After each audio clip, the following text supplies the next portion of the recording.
ഓം ശ്രീ ഗുരുഭ്യോ നമ. തമിഴ്നാട്ടിലെ ഒരു രാജ്ഞി പൂർണ്ണ ഗർഭിണിയാണ്. ഗർഭസ്ഥ ശിശുവിൻ്റെ ഭാവി അറിയാൻ അവർ ജ്യോത്സ്യനെ വിളിപ്പിച്ചു. അദ്ദേഹം ഗ്രഹനില ഗണിച്ചിട്ട് പറഞ്ഞു, ഈ ശിശു ഇന്ന സമയത്ത് ജനിച്ചാൽ ഈ രാജ്യത്തിനും രാജാവിനും വളരെയേറെ ദോഷം ചെയ്യും. മുഹൂർത്തം കഴിഞ്ഞതിന് ശേഷമാണ് ഈ ശിശുവിൻ്റെ ജന്മമെങ്കിൽ അവൻ ധർമ്മിഷ്ഠനും പുണ്യവാനുമായിരിക്കും, ലോകക്ഷേമം ഉറപ്പാക്കും, അവൻ വഴി ഈ നാടിന് കീർത്തിയുമുണ്ടാകും. പ്രവചനം കേട്ട് രാജ്ഞി ഒരു കാര്യം തീരുമാനിച്ചു, തൻ്റെ കുഞ്ഞിനും രാജ്യത്തിനും ദോഷം ഉണ്ടാകരുത്.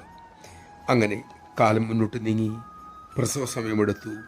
കുഞ്ഞ് ജനിക്കാൻ പോകുന്നത് ദോഷസമയത്താണെന്ന് മനസ്സിലാക്കിയ രാജ്ഞി ഇങ്ങനെ കൽപ്പിച്ചു, എന്നെ തലകീഴായി കെട്ടിത്തൂക്കുക. കൽപ്പന നടപ്പിലാക്കി. പ്രാണവേദന സഹിച്ച് ആ പൂർണ്ണ ഗർഭിണി ആ ദോഷസമയം മുഴുവനും തലകീഴായി തൂങ്ങിക്കിടന്നു. ദോഷമുഹൂർത്തം മാറിയപ്പോൾ പ്രസവത്തിനുള്ള കാര്യങ്ങൾ ചെയ്യാൻ കൽപ്പനയായി.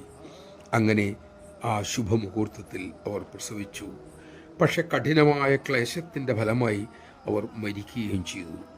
ആ കുഞ്ഞ് മിടുക്കനായി വളർന്നു. പ്രവചനം പരിപൂർണമായും സത്യമായി സംഭവിക്കുകയും ചെയ്തു. ഇക്കഥ പറഞ്ഞിട്ട് അമ്മ അരുളി, മക്കളെ, അമ്മയുടെ ത്യാഗത്തേക്കാൾ വലുതായി മറ്റൊരു ത്യാഗവുമില്ല എന്ന് നിങ്ങൾ മറക്കരുത്. നമഃശിവായ. പെറ്റമ്മയെ മറക്കരുത്, നോവിക്കരുത്, വിഷമിപ്പിക്കരുത്. സ്നേഹമയിയായ പെറ്റമ്മയെ തന്ന നമ്മുടെ സദ്ഗുരുവായ അമ്മയെ എപ്പോഴും എപ്പോഴും ഓർമ്മിക്കാൻ നമുക്ക് സാധിക്കട്ടെ.